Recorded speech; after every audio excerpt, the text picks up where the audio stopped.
First, a revealing interview with Property Ladder star Sarah Beeny, talking about her marriage, especially during her breast cancer diagnosis and treatment.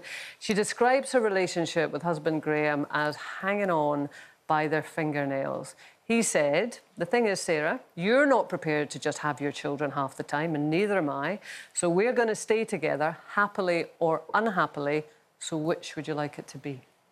And Sarah says, well, I was like, OK, let's do happy. I mean, refreshing honesty, Jane, isn't it? Yeah, I loved this interview because I think we live in a world, you know, on Instagram and stuff like that, where people are always sort of like showing the best side of everything. You know, here we are loved up in some glamorous location and here we are with our beautiful children doing X. So I think for somebody like Sarah to actually be incredibly honest about how sometimes in marriage you do hit rough patches, it is hard work. Sometimes you don't get the other side of that rough patch and it breaks up. But if you do put some effort in and both parties are up for that, you know, it can work. And I mean, she's not saying even now that it's all, you know, roses. It is just, he said, look, we both don't want to live apart from our children. All three of their kids still live at home.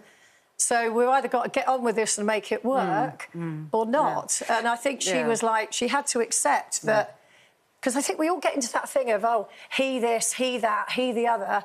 And her brother actually said to her, because she was moaning to her brother and saying, Graham does this and Graham... And he went, yeah, it must be hell married to Graham. And he went, but it's also quite hell being married to you, I would imagine, you know. But exactly, Susan, that is real life, isn't it? The nitty-gritty. And we do have this, you know, we always say Instagram, don't we? Let's say social media sort of view of relationships, which it just can't get into that. It's always going to be superficial. Yeah, but I wonder if it does lead to a disconnect. Do you think it does? I think so. I mean, on the Instagram thing, I feel like I'm right there in the thick of it, and I see a lot of these, you know, couples in real life who we all do couple goals too, and sometimes the ones who do the most are the unhappiest. Unfortunately, that is just the truth. Is it? Yeah, I think some people overcompensate online when there's things going on behind closed doors. So who are your couple goals online? I can't do that because now I'm like throwing their relationship down the bus. But look at, like, you know, Will and Jada. Like, we've all talked about their relationship and how cool it was and on the red carpet. Well, that's what they've told us loads of. Yeah, but now she turned around and God, we've been separated for 6-7 years and we none of us knew that. So do you think about that then? Because obviously, as you say, you're a big presence on social media. Do you have to think about, well, OK, how am I representing me, us?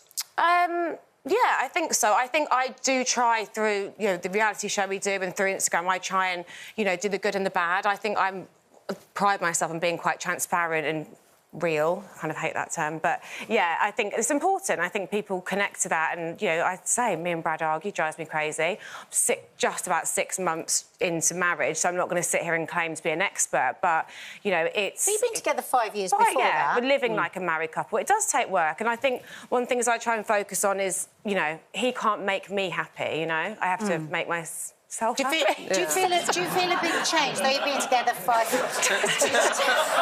It's a different show. On a cold Friday night. So do you feel, though you've been together 5 years, do you feel a big difference now that you're married? Has that added an extra responsibility? There is a psychological thing where you think, oh, we are, like, you know, legally bound. Like, you know, what you do implements me now. I can't just, you know, disappear in the night with a rucksack. Yeah. Like, you know, there is and it's the same to him. It's like you do feel a little bit... You feel more connected and you do feel...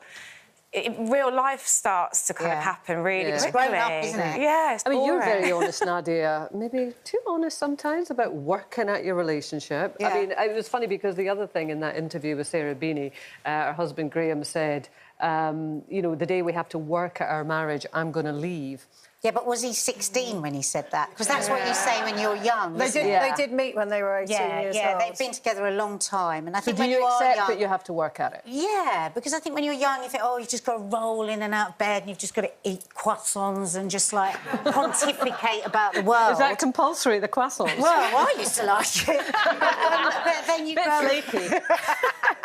But then you grow up and you realise that... I mean, what is work? What do we mean when we say work at a relationship? It's about... I know it's a really boring word. it's communicating. And compromise. And what does communication mean? It means trying really hard to hear what the other person is saying and vice versa, and that agreeing over a long period of time that you are not going to agree on everything. I mean, Mark and I still have unbelievably dramatic arguments and, you know, we're both sort of dramatic people, but we know that there will be a point where we just do actually say, what was actually going on? And I think that's...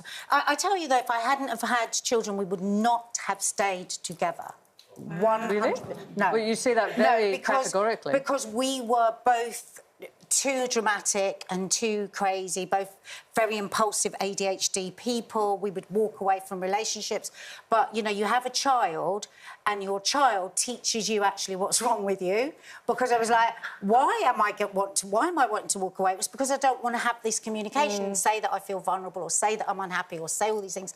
And now I have this other person that's involved, so I've got to try and be better. Well, yeah, and I guess... Maybe that's why I'm going wrong, so I need to get Well, it's also a warning. It's also a warning. If you have children, maybe you've got to try and be a better person. Oh, God.